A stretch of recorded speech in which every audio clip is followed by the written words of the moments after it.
Shalom, perkenalkan nama saya Desi Imelda Aluman, NIM 20410132, kelas C semester 4. Mata kuliah Manajemen Piutang, dosen pengampu Ibu Juliet Genoviva Jaratari SCMM. Baik, di sini saya akan menjelaskan data simulasi dari tabel berikut. Yang pertama, jenis barang susu.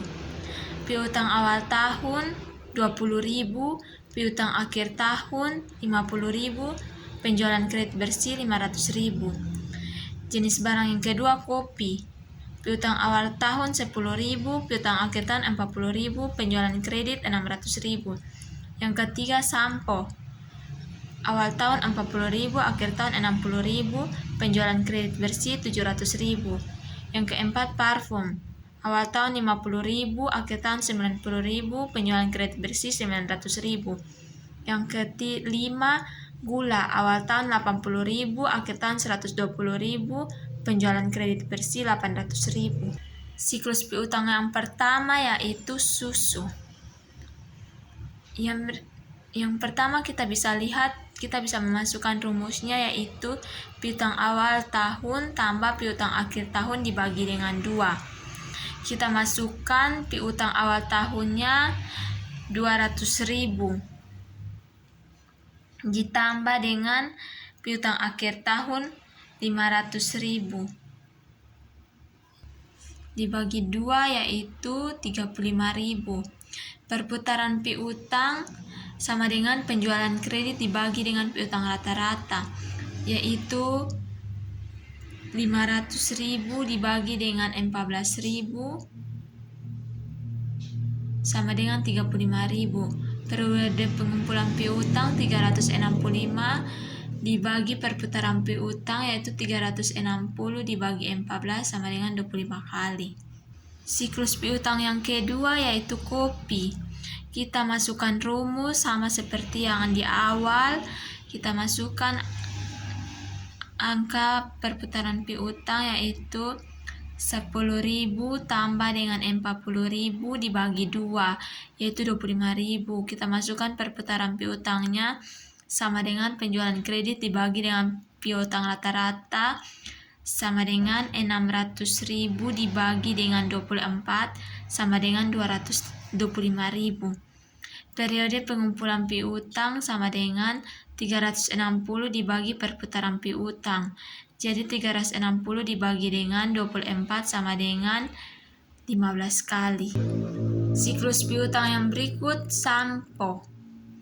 Cara masukkan rumusnya juga sama seperti yang tadi, tinggal kita masukkannya piutang awal 40.000 ditambah piutang akhir 60.000 dibagi 2 sama dengan 50.000.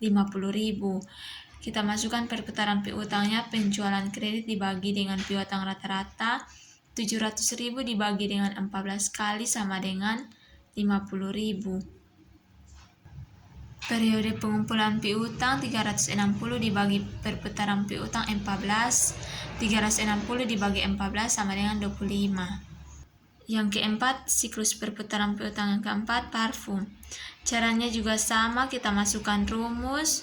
Kita masukkan piutang awal tahun tambah piutang akhir tahun. Piutang awal tahunnya 50.000 tambah 90.000 dibagi 2 sama dengan 70. Perputaran piutang sama dengan penjualan kredit dibagi dengan piutang rata-rata. 900 dibagi 12 sama dengan 70. Periode pengumpulan piutang yaitu 360 dibagi dengan 12 sama dengan 30. Yang berikut siklus piutang yang terakhir, gula.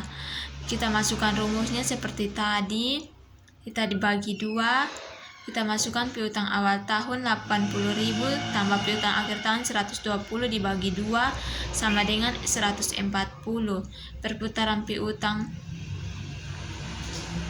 penjualan kredit dibagi dengan piutang rata-rata sama dengan 15.000 bagi 14 sama dengan 35. Periode pengumpulan piutangnya 360 dibagi dengan perputaran piutang 360 dibagi 14 sama dengan 25.000. Baik, menurut analisa saya dari tabel tersebut, perusahaan harus lebih cenderung memperhatikan piutang perusahaan yang terjadi pada awal tahun dan akhir tahun sehingga perusahaan tersebut tidak terjadi penurunan dalam suatu manajemen piutang di kemudian hari. Saran saya yaitu perusahaan tersebut harus ada pengelolaan manajemen perusahaan agar kedepannya dapat meningkatkan laju pendapatan secara efektif guna dapat meningkatkan suatu barang dan jasa dalam perusahaan. Sekian dari hasil presentasi saya. Terima kasih. Shalom.